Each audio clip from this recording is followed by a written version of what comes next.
How do you run for longer, burn more fat, and don't get as tired? In 2 months' time, I'm going to be running 900 miles from Land's End to John O'Groats. We're getting into, for this video, the science behind how I'm actually planning on doing that. I've got 2 tests today. The VO2 max test, which is how your body processes oxygen, identifying what zone and area I need to be running in, as well as a body fat test, which isn't necessarily going to help with like running longer, but it will help me calculate how many calories I'll be burning each day, and so how much I'll need to eat in order to sustain these runs.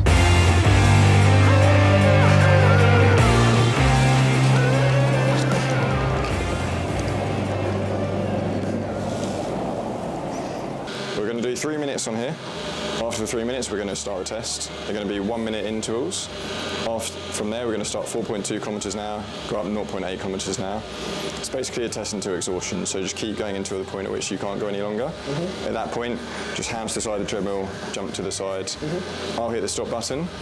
We'll then keep the mask on for about another minute and a half to 2 minutes after, just because your body would have created an oxygen debt, so your body's still going to be taking in as much oxygen. We want to try and get the peak VO2 value recorded on here. So now that you know how the test works, the reason for doing this is essentially to figure out where my body burns the most fat in order to sustain running for a long period of time. When you do a longer, slower zone 2 run, your body is burning predominantly fat, and it means it can go on for a lot longer. So essentially, by doing this test, it allows us to recognize what pace I need to be running at in order to, you know, sustain doing these runs for long periods of time. We'll go in 3, 2, 1.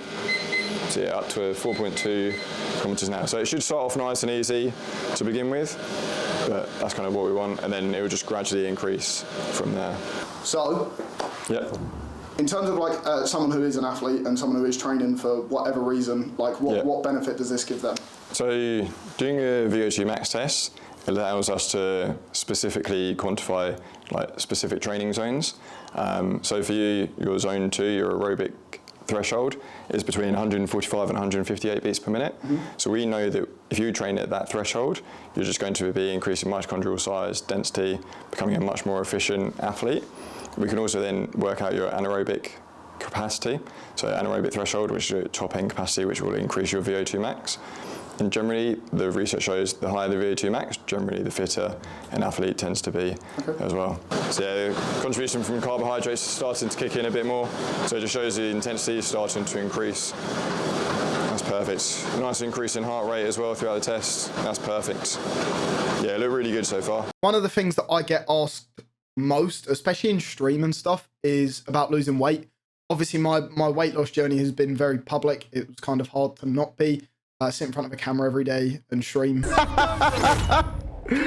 Oh, so going from 18.5, 19 stone to being fit, running marathons, running every day, lifting every day, boxing, whatever. Been quite a journey for me, and I wish I understood a lot more of this at the beginning of that. For anybody at home that is sitting there and wants to begin to maybe, I don't know, try and get fit, lose weight, whatever that might be, whatever your personal journey looks like. I think a thing that is very scary for a lot of people is the fact that when you are starting your weight loss journey, you're seeing all of these people that are going out, they're running really long distances, they're doing sprints, and they're doing things that look really difficult. But actually, to burn the most amount of fat, you don't need to push yourself that hard. So for just general population, it will give us an indication of their current fitness level, but the tools to then increase their cardiovascular fitness, improve their longevity, and also it's going to be a tailored approach to their individual fitness, and our individual fat burn zones will be completely different as well. So this will give everyone their individual approach to then increase their training to the next level. And it will mean that some people can probably actually slow down the intensity of their training to then fall within their fat burning zone. Okay, happy to go up again? Yeah, so we're going up to 11.4 in 2, 1. There we go. Nice, yeah, 5:15 minute Ks now. Oh, Charlie, superb. Good adjustment to that pace as well. So yeah, for your zone 2, your aerobic threshold is 145 to 158 beats per minute. So if you're exercising at 9.8, pretty much to about 11.4 kilometers an hour, that's pretty much going to be the pace at which you can maintain all day, every day. What that essentially says is that in order to be able to run for extensive periods every day, recover quickly and maintain pace, I need to be pacing myself between 6.5 and 7 miles an hour, which is actually what I'm, currently training at. You kind of, when you get used to running long distances, you kind of settle into a pace anyway. And I kind of knew that that was my pace, but it also allows me to just, double check that and then also see where I need to improve. My VO2 came out at 57, which is high. It's not as high as I've had before. I had a test not long after my first fight and I scored 62. But basically it's come down slightly because I'm training more aerobic versus anaerobic. Obviously, when you train for a fight, you are doing a lot more shorter bursts, very high intensity. But yeah, that's my VO2. And then going on to the body fat scan.